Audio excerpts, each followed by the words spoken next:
हिंदी व्याकरण।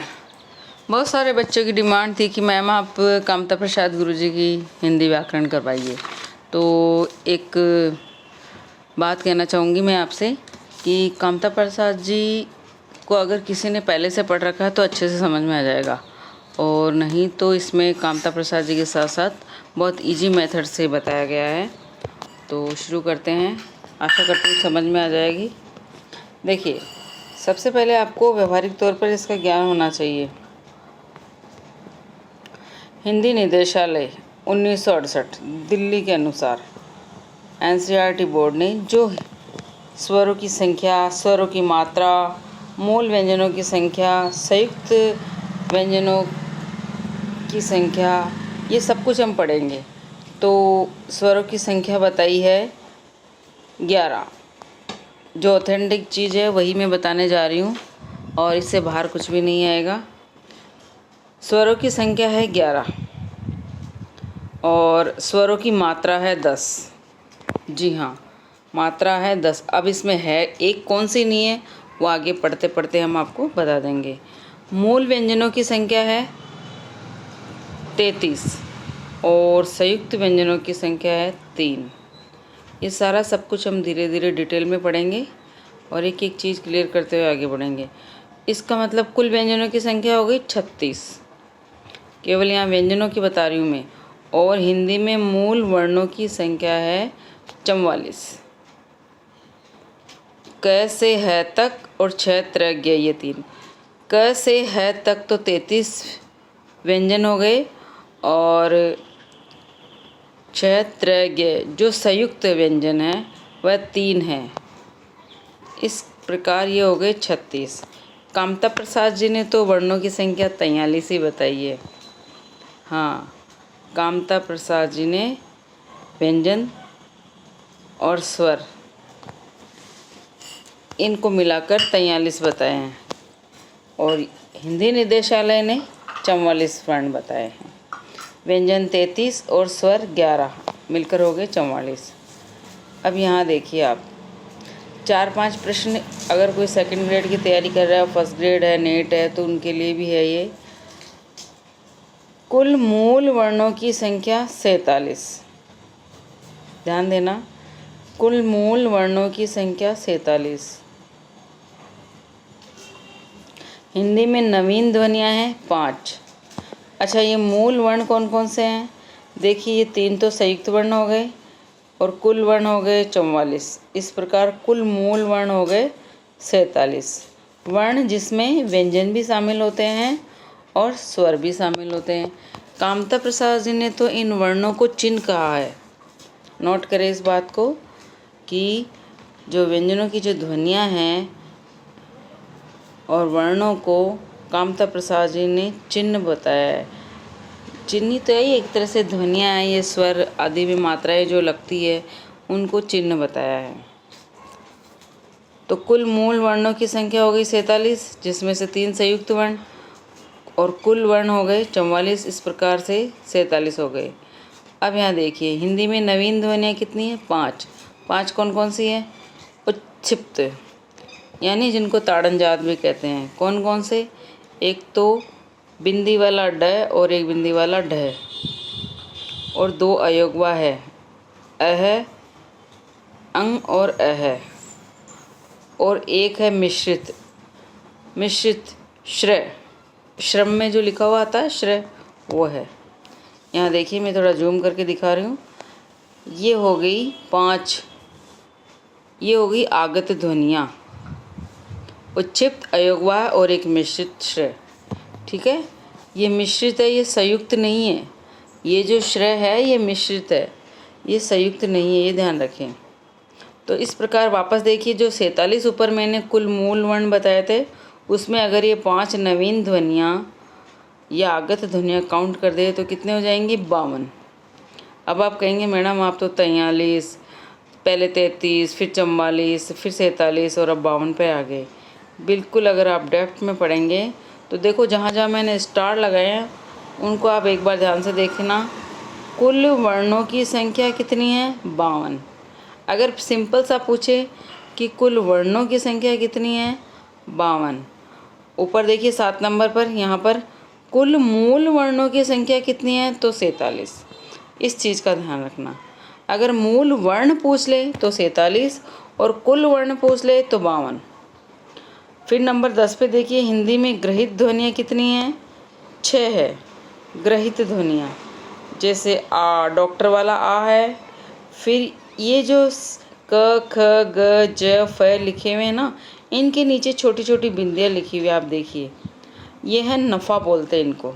ये हैं अरबी फ़ारसी शब्द। हाँ, ये अरबी फ़ारसी शब्द हैं और इन्हें ही ये 6 ध्वनियाँ हैं जो हमने ग्रहित, यानी हमने कहीं और से इनको स्वीकार किया है, इनको बोलते हैं आगत। वो तो ऊपर 5 नवीन ध्वनियाँ बता दी मैंने, और ये हैं आगत। जैसे डॉक्टर में, कॉलेज में लगता है ना ऊपर चंद्र बिंदु, अर्ध चंद्र बिंदु जिन्हें हम कहते हैं, वह समझ में आ रहा है। अब फिर स्टार लगा हुआ 11 नंबर पर आया है। अब देखिए, कुल वर्णों की संख्या, वापस से आ गया है कुल वर्णों की संख्या। एक प्रश्न भी बना के समझाऊंगी मैं आपसे। अब ये 6 और जोड़ दो तो कितने हो गए, 58। बस ये लास्ट है, अपने बताएंगे। तो इस तरह से देख लीजिए कि हिंदी में वर्णों की, कुल वर्णों की संख्या हो गई 58। ऑप्शन में अगर 52 नहीं और 58 हो तो 58 क्लियर होगा, और अगर ऑप्शन में 52 भी हो, 58 भी हो, ठीक है, 47 भी हो, तो फिर प्रश्न पर डिपेंड करेगा कि आंसर कैसे देना है। ठीक है, यहाँ देखिए वापस, इसको आप एक बार स्क्रीनशॉट करके लिख लीजिएगा, ये बहुत अच्छी और काम की चीज़ है।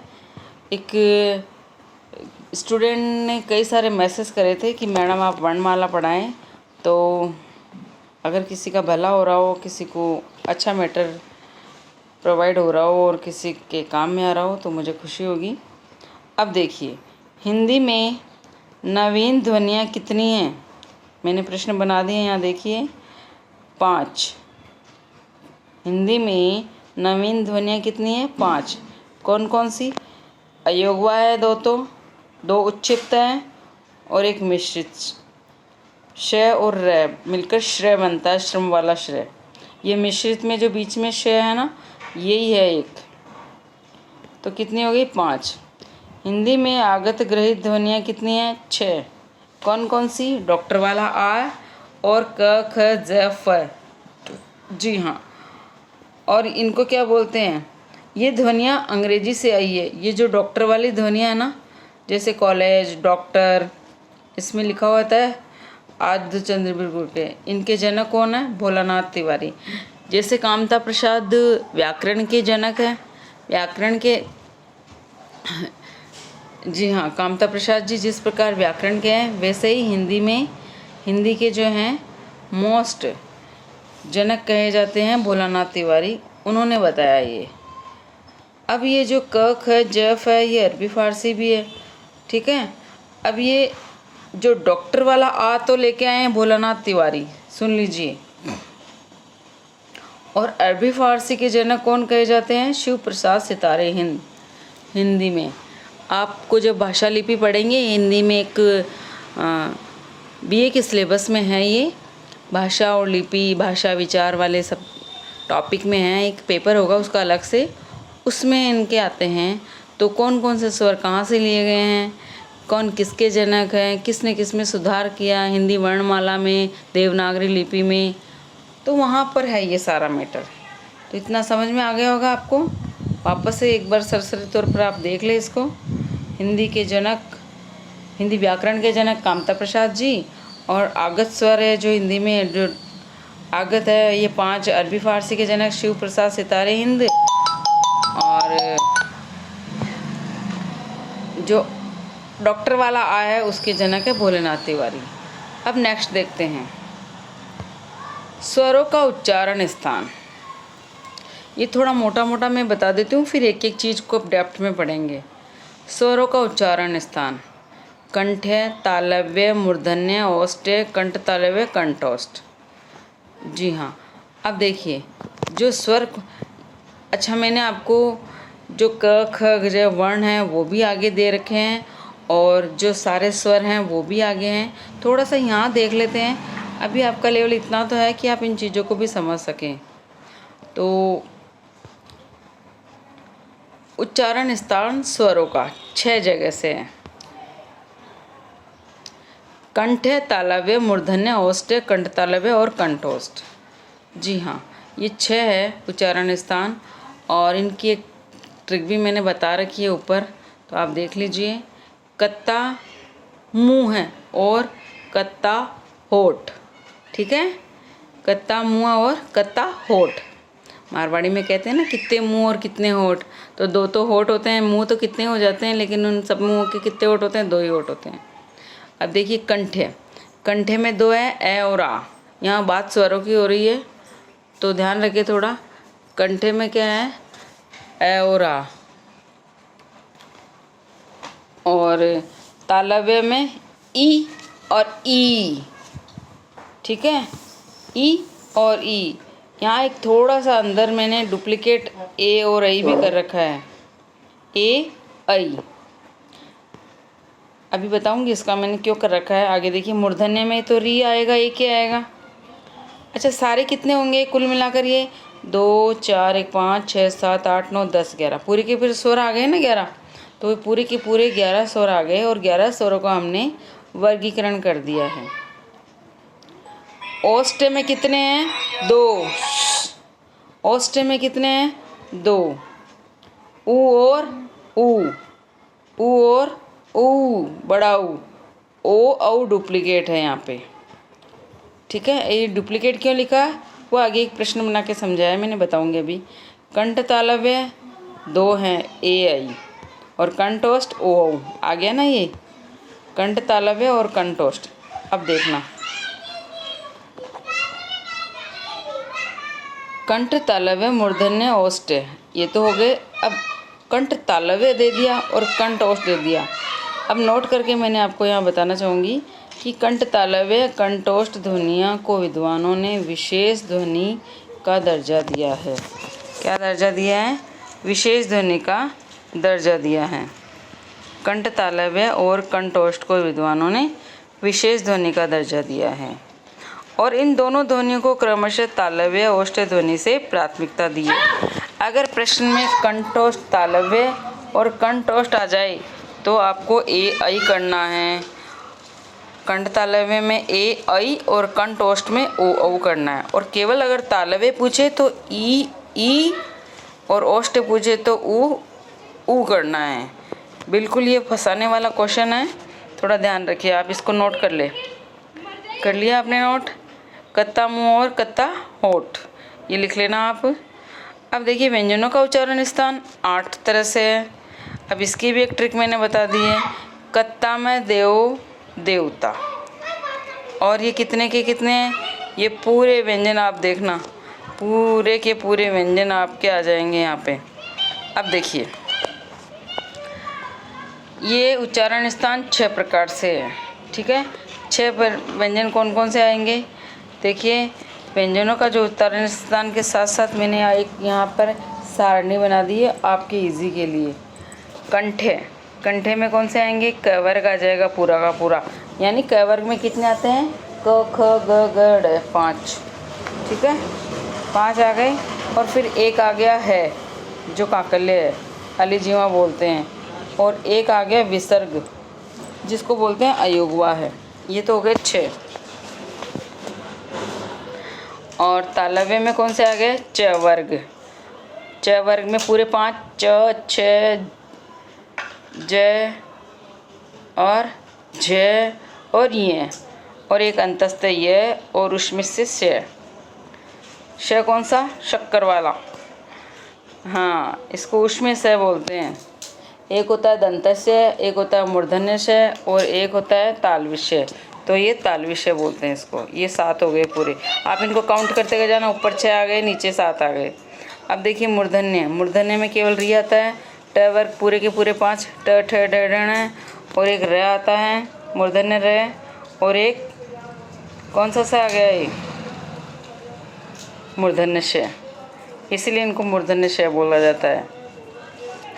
फिर दंते में त वर्ग पूरा त थ द ध न और ल आएगा, दंते ल और स तालव्य, दंतस्य, मूर्धन्यस्य, इनको ऐसे बोलना आप, ऐसे नहीं स सड़क, स षटकोण, श शक्कर, ये भी पूरे 7 हैं।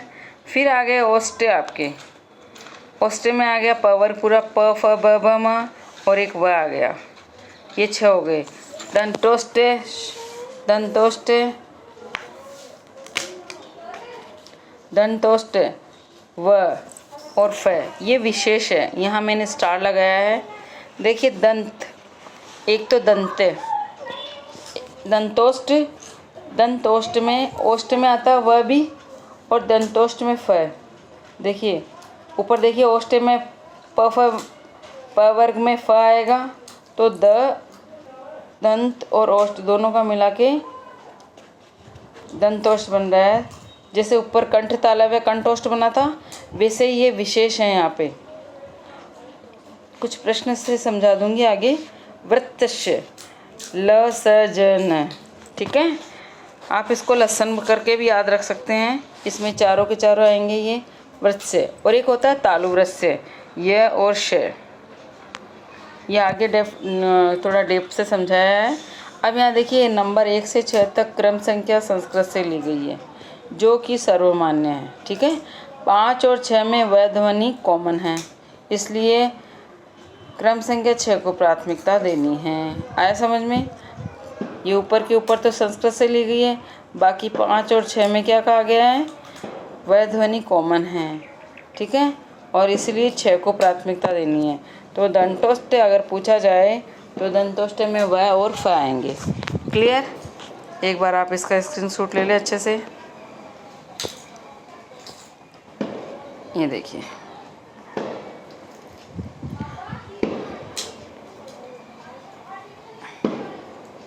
पॉज करके बना ले। नेक्स्ट वाली क्लास होगी अपनी वर्णमाला एवं वर्ण विचार, ठीक है। तब तक के लिए थैंक यू।